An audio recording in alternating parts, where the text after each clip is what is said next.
Hey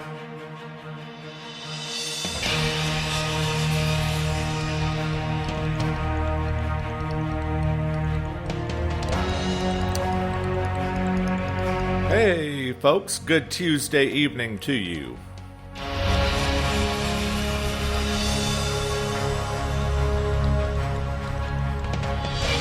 This is Command Briefing.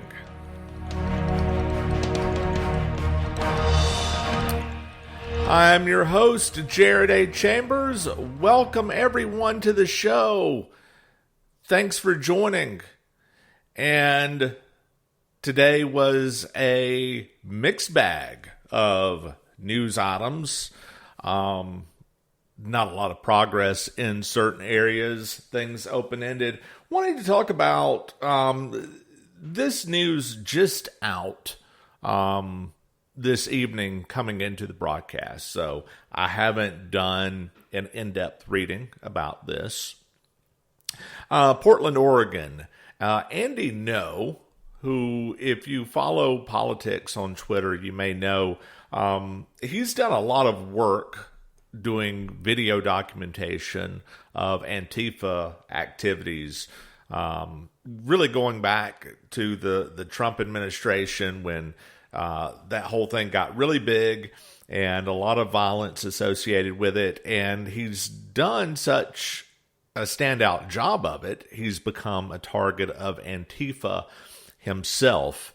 Andy No, if you've never seen him, he's not an imposing man by any stretch of the imagination.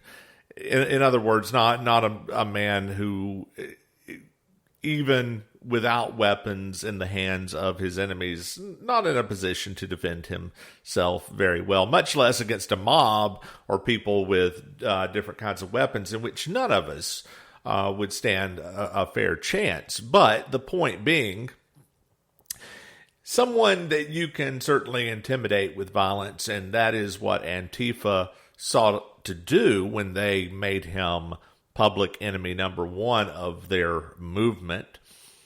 Antifa people in protest would look for him. They would target him specifically for violence. And he has encountered a great deal of violence, including in Portland.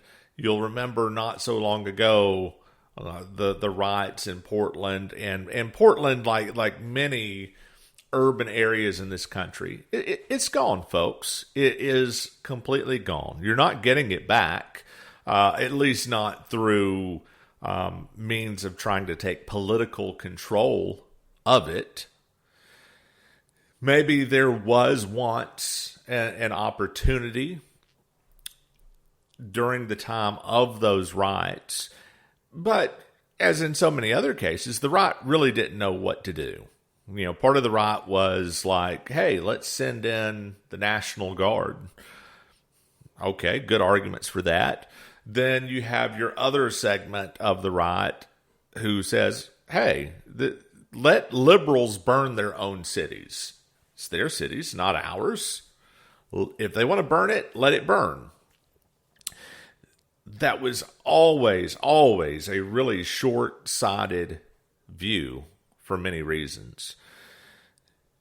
Our country is ostensibly one, and we see increasing balkanization of it, but people always talk about red states versus blue states, and you have this tendency amongst people to talk about, well, you know, I'll stay in my red state, you stay in your blue state, and talk about things like national divorce, tell people to move out of the blue states. But that's really not how it works. Many red states have the same urban problem that Oregon does. Maybe not to the degree yet, but it's growing because this is increasingly an urban versus rural mindset amongst the Marxists who attack us. And we do need cities. I mean, these are areas of commerce. They're areas of transportation. They're transportation hubs. They're parts of the economy, which is vital to everyone. So you can't just back off and say, let the liberals burn it. It's theirs. No, it affects everyone. And also, they are supposedly part of the same set of laws that we all are. And if we don't have a single set of laws to join us, then we are doomed to collapse, not just to split apart, but to have a full-on collapse. Where do you think the courtrooms are? I mean, if you get charged with a state or federal level crime, do you think that you're going to be charged out in the middle of nowhere? That your judge is going to be out in the middle of nowhere in the sticks? Probably not. So this idea of leaving the cities to themselves is short-sighted. And the jury in this case, so this was a civil trial. This wasn't even a criminal trial, which is itself a tragedy. But Mr. No sought to get damages for the attacks that happened on him, and he was able to identify two involved in the attacks and sued for distress, of course, plus actual damages in the whole thing. And if you're not a legal buff, you may or may not know, the standard for a civil verdict is just a preponderance of the evidence. This is not a criminal trial. We don't need beyond a reasonable doubt. Do we have a preponderance of evidence to show that these individuals were responsible in some ways for the attacks on Mr. No?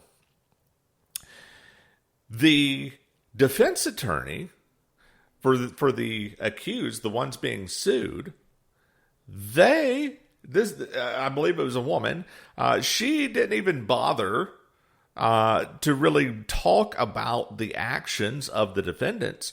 She sought to justify the existence of Antifa as a whole and defend it in her closing arguments, apparently. And all of this, when I see someone like Mr. No unable to get a fair verdict in a courtroom, when I look at what's happening with Mr. Trump and what has happened in the courtroom, we talked about the request by the prosecution for a protective order prior to discovery last night. So that was not treated fairly. Once they asked for the motion, the defense normally gets a certain amount of time to respond. The judge didn't honor that. Now there is a hearing scheduled for the 11th. The attorneys for Mr. Trump asked for an alternate date 2 or 3 days later. Would not even hear of that. Obviously, that was a setup too. They're looking to show that this judge is biased, which I think on paper you can do very easily. But notice, whether it's Portland, whether it's D.C., there's not even a pretense from the left anymore that they are going to treat things unbiased and fairly. And it's not a matter of hypocrisy. This is not hypocrisy. They really think that it's different. And Republicans, in terms of their organized response to all of this, is a little bit of a brush off. You know, they still think that you're going to go through the system and address some of these things. I think about the scene in I believe it's Goldfinger, the original James Bond, Sean Connery. If you've not seen the movie, you've almost certainly seen the meme about this, where he's laying on the table with a laser beam moving toward, let's say, his junk. And he asked the villain, "Do you expect me to talk?" "No, Mr. Bond, I expect you to die." This is how Republicans keep treating the ongoing attacks from the left. Do you expect us to comply? Do you expect us to change? Do you expect us to go along with this? No. They expect us to die. If not in the literal sense, at least in the elimination of conservatives, members of the right, regular people from having a voice, a place in the process. You are going to be removed as a concern for them. If you go to court, you're not going to win. If you are too loud, too noisy, you're going to become a target of the court. The legal system is not going to work for you. Why? Is it to make you obey, to make you change, to make you comply? No, it is to eliminate you. If you keep your nose down, you may get to live a little bit longer. But ultimately, they cannot abide you being different from the whole. There is no amount of compliance that is enough. They expect you to die. Andy Ngo literally could very well have died from his injuries. No one was taking care to ensure his safety.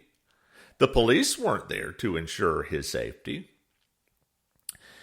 He was being attacked by an enemy that had armed themselves with blunt instruments and concrete milkshakes and things to attack other human beings and do grave damage, even lethal damage, to their enemies. And what do? We go to court and we ask for some degree of fairness while they are asking to eliminate us as a concern altogether. Folks, we have to start getting more serious about where we are, because what does this mean? What really does this mean when somebody like Andy goes to court because he's been attacked? The police didn't protect him. The courts won't protect him, either civilly or criminally. Where does that leave us?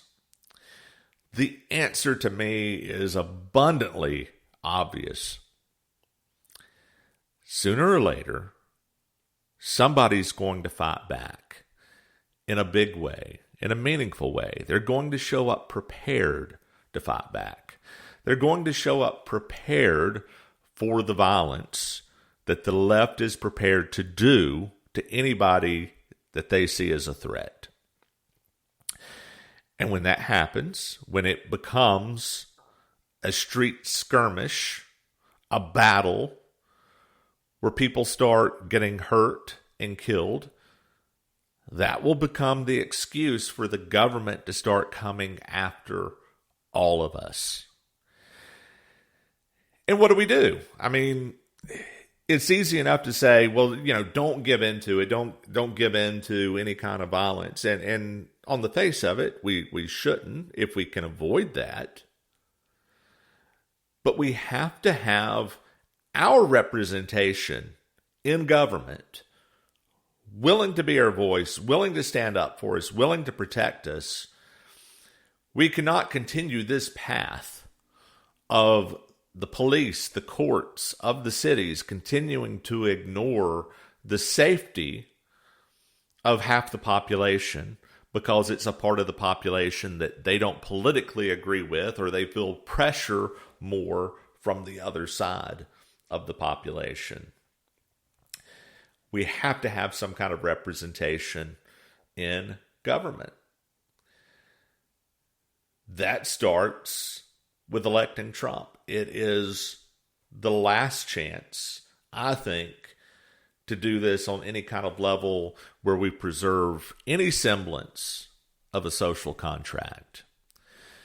Keep that in mind, folks. And in the meantime, yes, if you can, stay away from any place where you know Antifa is going to show up. But also, too, think further ahead. What is the only way to exert pressure where you are not marginalized, where you don't end up dying? The stakes are that high. Life or death. Stand by. We're going to take a quick break, and we'll be right back.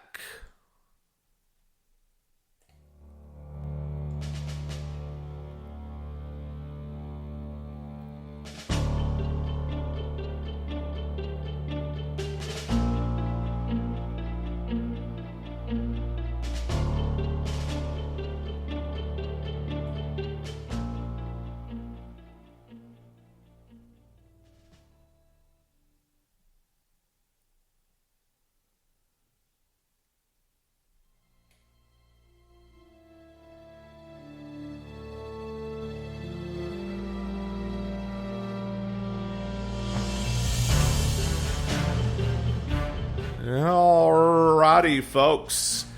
Welcome back to the show. Yeah, I know that was a little heavy for an opening segment. I just, when you see something like that in the news and you just have this visceral reaction to it, had to talk about it a little bit and just remind everyone what the stakes are out there. Now, there are other things that happen in the context of our day, our news day, that you just have to laugh at a little bit. Frankly, they're funny.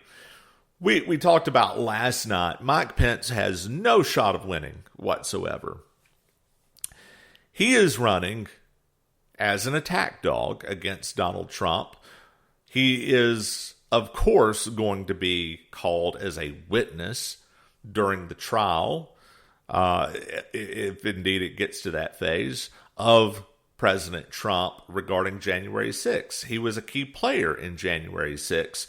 Putting Mike Pence on the campaign trail allows the powers that be to force certain narratives around things that Trump is not supposed to talk about and may even be further restricted from talking about in regards to this case. But he still has to get out there. Mike Pence has to get out there on the campaign trail. And today he had a little bit of what I call a Bush 41 moment on the campaign trail. And if you don't remember that, this was the early days when he was running in the late 80s of the grocery store, supermarket scanners, barcode scanners. And he did a little campaign stop going through a grocery store and was completely befuddled by the scanner at the grocery store, which just drove home the point. This is a blue blood. This is somebody who has no connection to your daily life whatsoever at all. Never even walked through a grocery store checkout line to know this is how things are done now. This is not unusual. This wasn't state of the art. I believe this was actually during his 92 campaign for re-election, which the context makes sense. People were just pretty much done with him at that point. Similar populist surge to today, or 2016 even. If you look at the rise of Ross Perot during that time period, even Bill Clinton running as a so-called new kind of Democrat, very populist-driven messaging at that time, ultimately didn't get very far, but you understand that is part of the growth of populist movements. When people look at leaders, the people who are supposed to be looking out for the country, be running the country at some level, if the people in control don't know how anything works, that starts to make people feel uneasy. And this was a campaign video. I want to run a little clip of it here. See if you notice in this video. I believe you may, if you listen closely, be able to see what's off here. Hey everybody, Mike Pence here. Remember $2 a gallon gas? He's taking the pump off the hook here. President of the United States and launched his war on energy. Since that time, gasoline prices are up 60%. Electricity prices are up 25%. Joe Biden's war on energy is causing real hardship for working families, small businesses, and family farms. But we've got a plan to relieve all of that. Do you hear the beeping? Energy plan that'll not only put our country back on a path to energy independence, but by 2040 we will reclaim America's role as the leading producer of energy in the world. Join us in the fight for American energy leadership by going to Mike Pence. All right. Did you notice what you kept hearing in the background there? Yeah, it was the beeping of the pump that never stopped during his entire campaign ad because he hadn't put in any form of payment. He hadn't selected the grade of gasoline. I have a feeling if somebody had said, hey, Mike, you got to put in what gasoline you want there, I'm sure he would have said, unleaded. I mean, how far back in time is he drawing on memories of pumping gas? Does not appear to ever have done it. And to do it in an actual campaign commercial, you can hear the beeping in the background, and they're going back to this same slate of K Street guys, these consultants. I mean, it's the same thing that DeSantis is doing too. It's even worse because DeSantis is actually, I think, believing that he can win, actually wants to win. Pence, he knows he's not going to win. This is all just, again, part of the game for him in being the attack dog against Trump. But you just have to marvel at how ridiculous the system is. Is nobody who is supposed to have an understanding of reaching people, messaging, is there nobody in professional politics that's able to do that? Why do they never, ever expand outward and try to use people who have done this in the corporate world? Corporate people have to do this stuff well or they get fired. And you look at things like what I'm doing, producing content on the internet, have a sales background. I don't claim to be the best at this. You know, this is something that I'm growing. This is something that's important to me and that I want to do. But there's so many great content producers out there. Some of them are amateurs. Some of them are professionals who get paid at some level, whether they're freelancing or working for a company. And we see these same horrible political spots and videos. I mean, the approach to social media by these campaigns, which is either the very worst of what I think that you often see in the corporate world as well, but by companies that aren't very savvy to the new technology, where, okay, let's take a bunch of canned messages, tightly scripted. Let's really think about what we want to say. And we'll, after we've sent it through all the lawyers and everything for approval and have it all finally edited, then we'll put this out as a tweet or a Facebook post or an Instagram reel, which of course doesn't work at all for social media. I mean, social media at some level has to be in the moment, spontaneous. That's what it's for. But at the same time, you can't look like you're just brand new, a babe in the woods when you do these things. I mean, there's a difference between not being scripted and looking like you've never lived life before. And I think that that's really the problem. At some level, you have to get people involved with this who have lived life. You don't get that from DC consultant groups. You don't get it from the same people that work with politicians over and over. I think if I could do anything, if I could give any candidate out there any advice, they're not going to take it, of course, but I just, you have to say it at some point. Get people who have never, ever lived in Washington, D.C. to be a part of your campaign, to be a part of your messaging. In fact, not ever lived in D.C., I would include L.A. and New York with that. Get people, even from other sizable cities. I mean, again, a lot of people who do this kind of work, they're not necessarily in a cornfield in Iowa. I get it. But people who have been to other places besides where they go to work.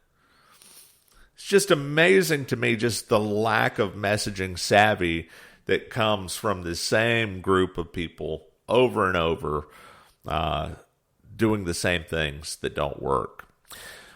All right, folks, had a little fun with that. We're going to take another break, and we'll be right back in just a moment.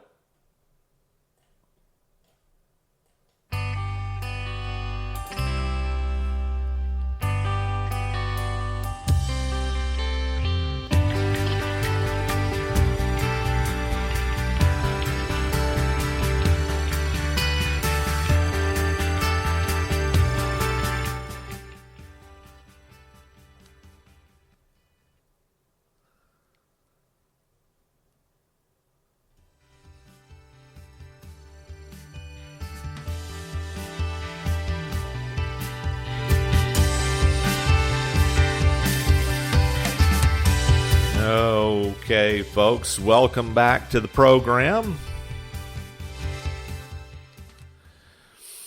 And here we go. So, we have another set of polls in today. Let me go back to these and find a couple of the more relevant ones I want to talk about. New Hampshire.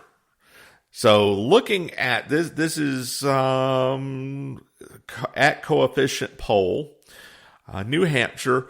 Trump holds a 34-point lead for the GOP nomination in New Hampshire. Here's what's really ugly about New Hampshire for everybody else.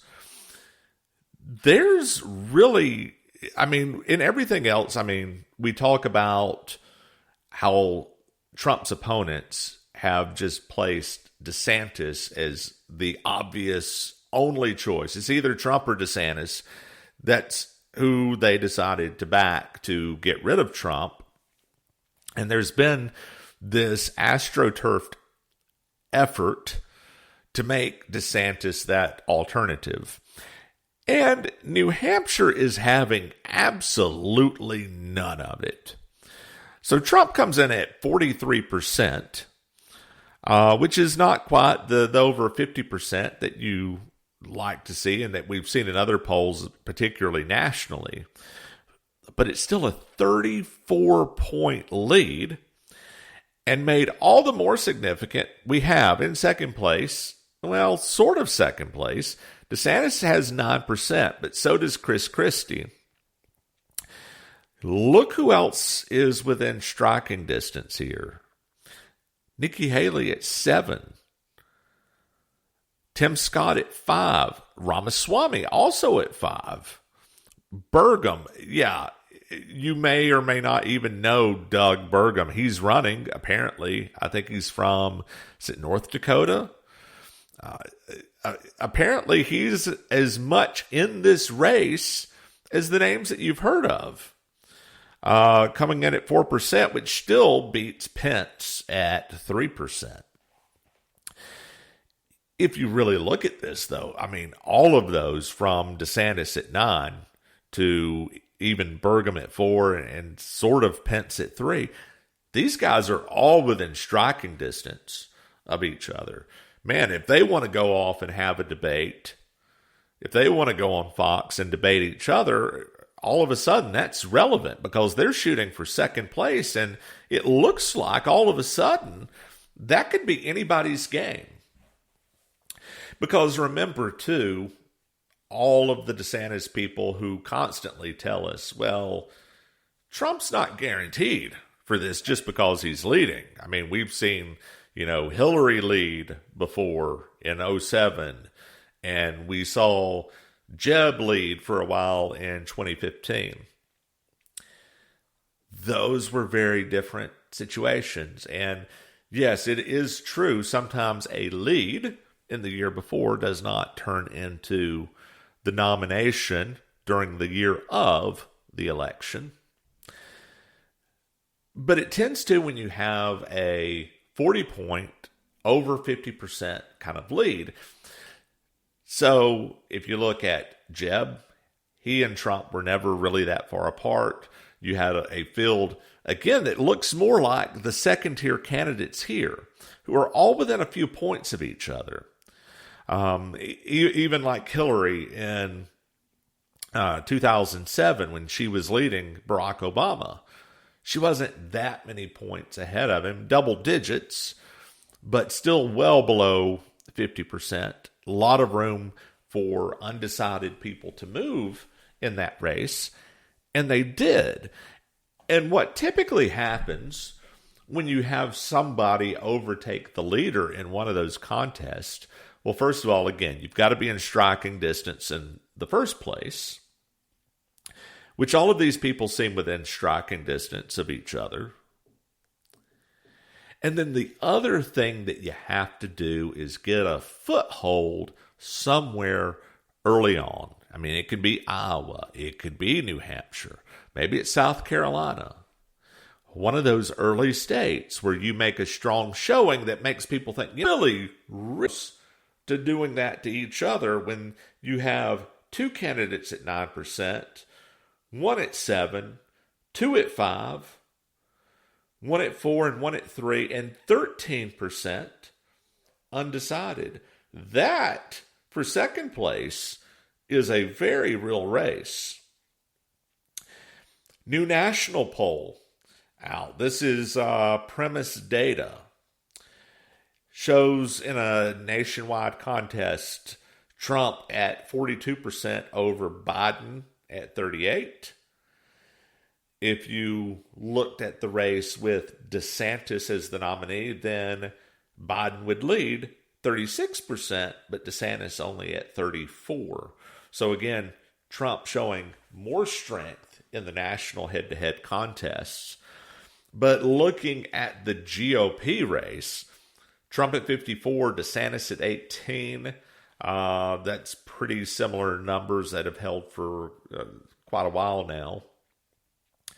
And then the second-tier candidates in single digits. Here's what is interesting, and I've talked about this before too.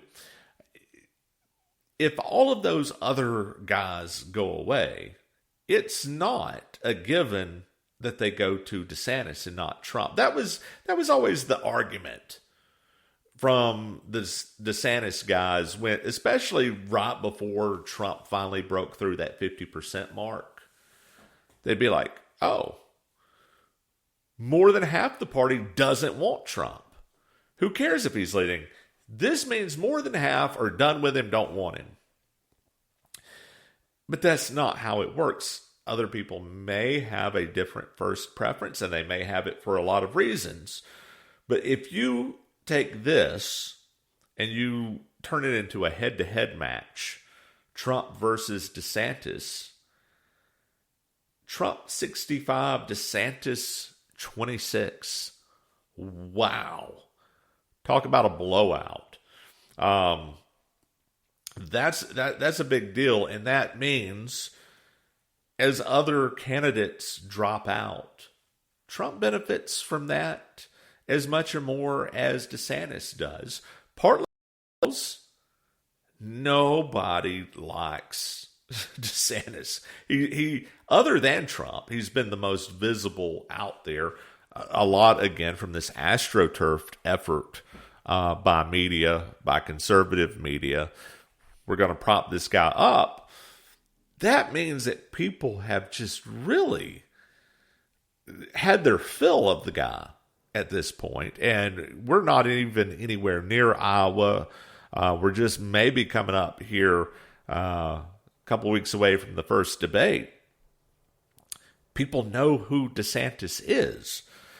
So if they have their hopes vested in another candidate, a lot of that may be based on hopes of aspirations of what that candidate can be, where it's still a bit of an unknown how they're going to perform. If they are disappointed in their candidate and that candidate falls by the wayside, why would they automatically go to DeSantis when they know him well and already had a chance to decide on whether he is a worthy challenger to Trump? I mean, some will because they'll just take any challenger, but as you see here in these polls, that's obviously not the case with everyone. Let's look at another. This is another national primary. Looking at this. This one also from Coefficient Poll. Trump at 55, DeSantis at 13. 6-point drop from May when this was done before. So, again, we're seeing a trend line here that's pretty unmistakable. Let's look at another one real quick. Let's see. This is for Arizona. Arizona, of course, one of these battleground states, not just because it's sort of purplish and has been for a while. I mean, if anything, at some level, a little bit more establishment GOP. I mean, this is John McCain's state. And, of course, in 2020, it is one of the states that was absolutely stolen, along with Georgia, Wisconsin, Michigan, Pennsylvania. And this has been one of the key arguments coming out of the DeSantis camp.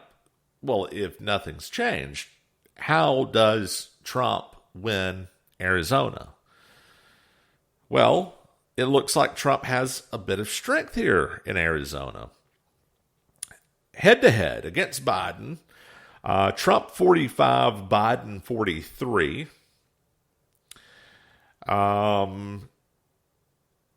Let's see. As far as the primary goes, Trump 58%, DeSantis 11. That's a pretty big deal. I mean, that's one of the more lopsided contests that I've seen. They are going. None of this is to say that Arizona will be easy, by the way. Georgia, also not going to be easy, nor will Wisconsin, Michigan, Pennsylvania. I grant you, all of those states still have problems. People remind us of this all the time. Hey, well, nobody fixed anything. No, they didn't fix anything necessarily. But fraud is not a new thing. They tried to cheat 2016. They tried and they failed. The confidence that they seem to have of being able to pull off the same kind of 2020 cheat again is probably a bit overrated, because the campaign, COVID, everything that happened during that year is not going to look exactly the same. Plus, we're going to have a bunch of information. If this is done right, we're going to see a lot more information come out over the next 18 months, 16, 18 months. Story out of Gateway Pundit today. Finding ballots, finding fraudulent ballots. Real reporting is going to happen. These court cases are going to bring out things. It is going to let Trump put on stage, on the national stage, these states where he wanted recounts, where he wanted audits, where he wanted signature verification, and didn't get it because it's all tied to that January 6th and the alternate slates of electors and what Mike Pence could or could not have done in that regard. It is a big deal, therefore, to already be showing strength in states like Arizona. We need to get them as close as we can just in turnout the vote strength and enthusiasm. But also, the more facts come out, the harder we can make it to pull off a cheat again, the better we improve Trump's chances for winning. So I thought that was, in particular, a big deal. All right, so we're going to take a last break here, and we'll come back right after this.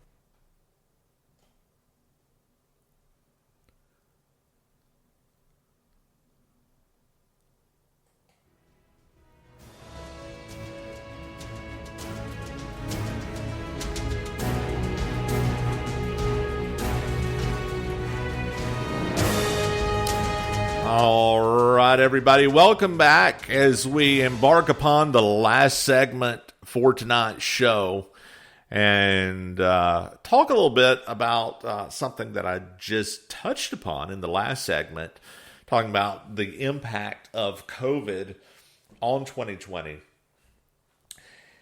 And the question has always been on people's minds, would they actually try to pull the exact same 2020 scam over again? Meaning, are they going to go for a pandemic top crisis again? Even specifically another pandemic, whether it's supposedly another strain of COVID or another newfound disease altogether. Well, we've learned you can't put anything past these guys. But it is good to start seeing some people really get it on this COVID stuff. New York Post today, and why of all people, why they jumped on this bandwagon, talking about cases of COVID in New York jumping 55%. Hospitalizations up some double-digit percentage as well. I mean, just fear, horror, big numbers, but all big numbers done as percentages. You break it down and you start looking at the actual numbers. They weren't high. That's the neat trick you can do with percentages. If you're starting from a low baseline, and we are at a low baseline, nobody is looking around right now saying we're in some kind of COVID crisis. People are done with that. That's over. So if you have a 55% jump on a negligible number, you get another negligible number. It is funny to me that they tried to float this out there. Are they looking to see what kind of response that people have to this sort of fear-mongering? After 3.5 years of fatigue from it, maybe. I don't know what the purpose of that was. It was pretty ridiculous. But just know that it's out there. They haven't forgotten, even though we're past the moment. Almost certainly look for other shoes to drop, other things to happen in the lead up to next year's election. Let's do a quick rundown. Let's see if we have any other interesting stories that we haven't touched on yet. Yes, New Hampshire, we talked about that. Ooh. And that is looking like most of the top stories. So just doing that last minute gaze through Twitter and always see something interesting to laugh at. Yeah, talked about that poll. Yeah, so that is most of what's actually going on today. I'm sorry, folks, not one of the more newsworthy days of the week. So definitely come back. We'll have more to talk about soon. Today, as you see, not a particularly exciting day on the campaign trail, especially when so much of what is going on is a foregone conclusion. The people, they support Donald Trump for the Republican nomination. He polls particularly strong against Joe Biden, the Democrat. Of course, the Democrats and the establishment together will cheat. And we have these court cases in which fairness is not a part of it. We cannot expect fairness. That means we're out in the Wild West, folks. Nobody knows what's going to happen. Throw out your old playbooks. Anybody who tells you that they have a crystal ball, they can throw that away. All you can rely on is your own instincts, and you can rely on the trends and the strength of what you see happening, which there is a genuine groundswell of support of people who are sick of what is going on and definitely want to see action of some sort soon. All right, with that, we will go ahead and wrap up tonight's show. This is Jared A. Chambers. This is Command Briefing. Of course, you can find me on Twitter at C4CEO, and we'll talk to you soon.